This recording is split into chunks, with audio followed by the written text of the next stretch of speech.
আদিকে মারার জন্য আমি শপিং মলের লোক পাঠিয়েছি। আমি ওদের বলে দিয়েছি প্রথমে তোর উপর হামলা করতে, যাতে মোটেও সন্দেহ না হয়। যেভাবেই হোক রাইকে বিয়ে করে এখানে নিয়ে আয়। তারপর আমি দিবাকরকে কুকুরের মতো আমার পা চাটাবো। তুই যে আমার ছেলে এটা বিয়ে নাম এটা পর্যন্ত সিক্রেট রাখবি। এই বাজিটা আমায় জিততেই হবে।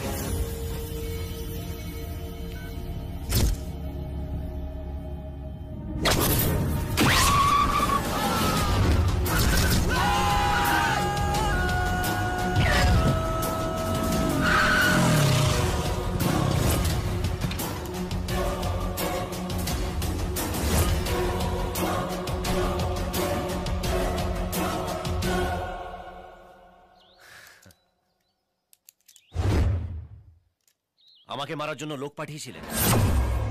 বাড়িতে ঢুকে এমন মারবো যে শেয়ার মার্কেটে আপনার কোম্পানির দাম চরচর করে পড়বে আর 12.5 টাকায় ফুটপাতে বিক্রি হবে।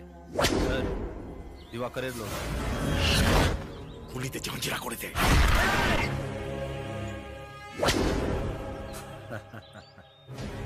কামান নিয়ে এলেও ওটা ধরে বসে থাকবে। আমাকে আপনি মারতে পারবেন না, কারণ আমি জানি ভাস্কর আপনার ছেলে। দিবাকর রায়ও সেটা জানে, তাই ওকে বিয়ে দেওয়ার নাম করে আটকে রেখে দিয়েছে। ফোন করে কোনো লাভ নেই, ওর ফোন কেড়ে সুইচ অফ করে দেয়া হয়েছে। আপনাকে একটা খবর দিচ্ছি শুনুন, কাল দিবাকর রায় সবাইকে নিয়ে ওদের এলাকার মন্দিরে যাচ্ছে পুজো দিতে। আপনার ছেলেকেও নিয়ে যাচ্ছে। ওকে ওখানে মেরে আপনাকে খবরটা দিয়ে দেবে। ব্যাস, everything is Fair and lovely.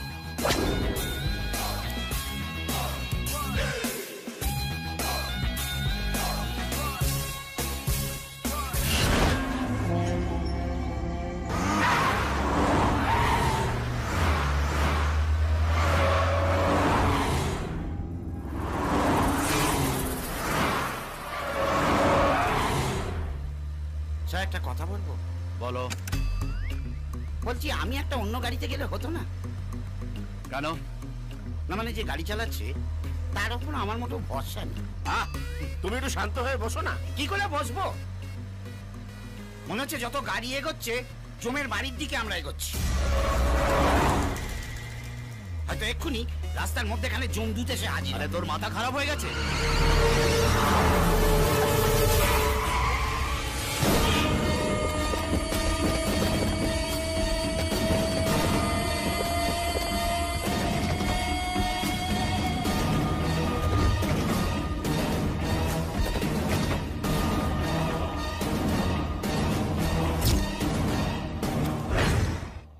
রাস্তা ছাড়ো।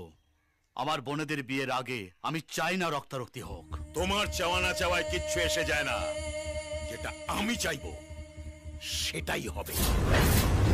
আমার ছেলেকে ফেরত দাও, না হলে কেউ এখান থেকে বেঁচে ফিরবে না। কে তোমার ছেলে? নাটক করো না।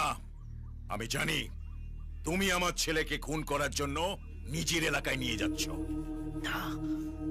তোর ছেলে যদি আমার কাছে থাকতো তাহলে পেট্রোল পুড়িয়ে এত দূর আসতাম না, ওখানে শেষ করে দিতাম ওকে। আমার মাথা গরম করিও না। লাস্ট চান্স দিচ্ছি, আমার ছেলেকে এদিকে পাঠিয়ে দাও। আরে ছেলে ছেলে ছেলে শুয়োরের বাচ্চা, আমি জানতে চাই কে তোর ছেলে। আমি বলছি।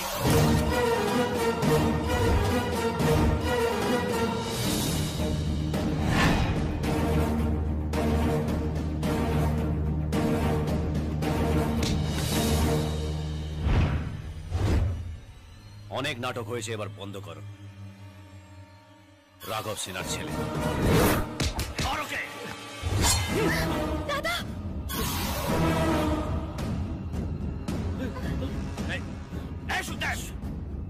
ভাস্করকে ছেড়ে দিতে বলো দাদা, নাহলে টেনে দেবো।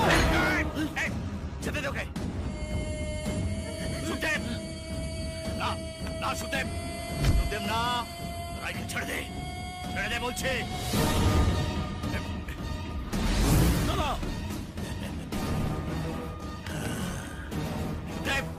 কোথায় নিয়ে যাচ্ছিস ভাই? চলো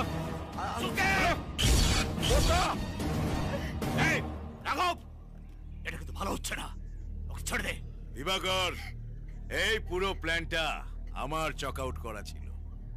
তোমার বড় বোনকে ছেলের বউ করে নিয়ে গিয়ে আগুন লাগিয়ে মেরে দেব, ছোটটাকে মারবো বেনারসে। না রাঘব, রাঘব করো না। তোর জন্য আমার সব প্ল্যান ভেস্তে গেছে হারামজাদা। এবার আমি আমার ছেলের সঙ্গে তোর ছোট বোনের বিয়ে দেব, দেখি কে আটকা। রাঘব না,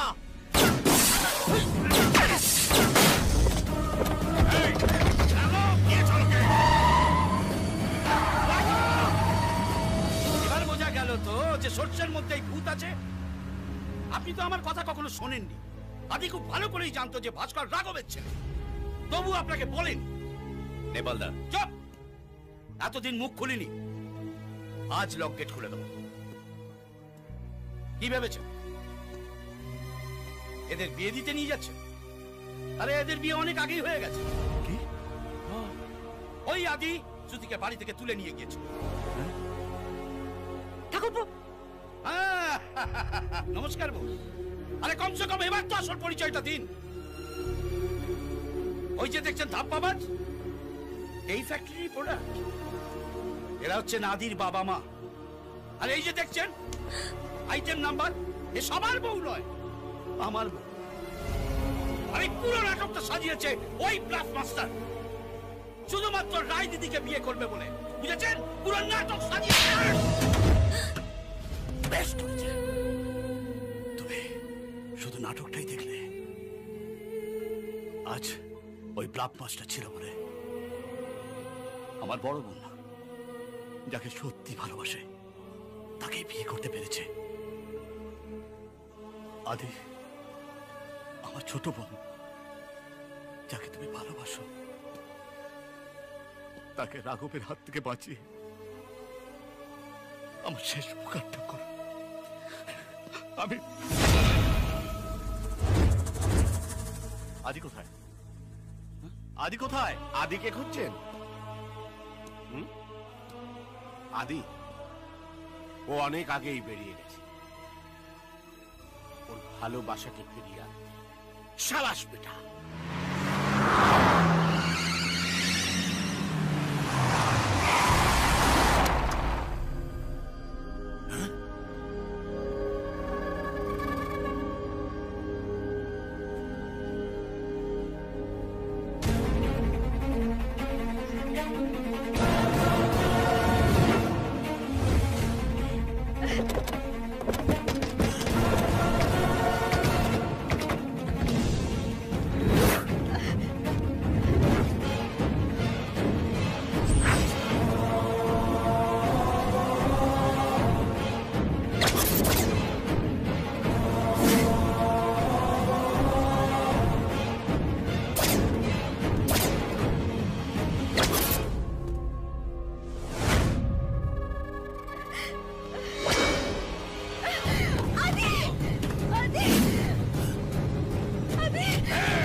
আদি, আজ তুমি যা করলে সারা জীবন আমি তোমার কাছে কৃতজ্ঞ থাকবো। শুধু একটা কথা জানতে চাই, একটা মেয়ের জন্য এত কাণ্ড করলে কেন? ভালোবাসা বর্দা, ভালোবাসা। ব্যাস, বাকিটা সবাই জানে আদি। তাই তেরে কেটে দিন তাক, তাহলে একটা সেলফি হয়ে যাক। এই দাঁড়াও দাঁড়াও দাঁড়াও, এইবার হোক।